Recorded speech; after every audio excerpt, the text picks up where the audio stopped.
Okay, ito mga ingredients. Nyog, yung ating alige, bagoong, yung ating pork, then yung patis, chili, sitaw, pako. Yan, ginigrill muna natin yung ating nyog para maging medyo smoky flavor. Ayan, nakikita nyo.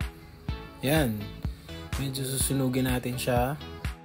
Parang ganyan sa video. Then, yan, tak tak tak. Oh yeah. Oh. So yan, musok. Oh, galing no.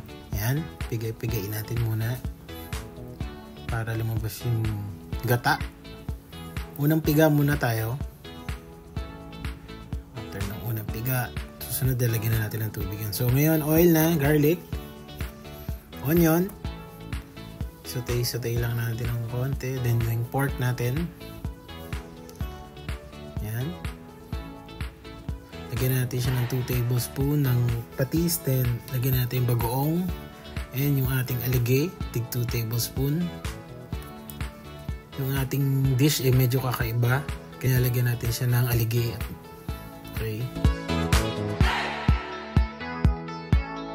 Pepper.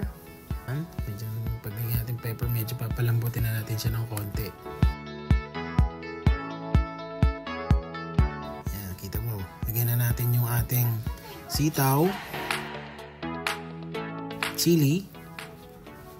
Alright. Lalagyan na natin yung nyog na piniga natin kanina. Yan o, creamy, yummy! Ang nagpa-special dyan sa ating dish ay yung ating alige at yung ating sinunog na nyog. Ating lalagyan na natin yung pako sa huli. Alright, that's all.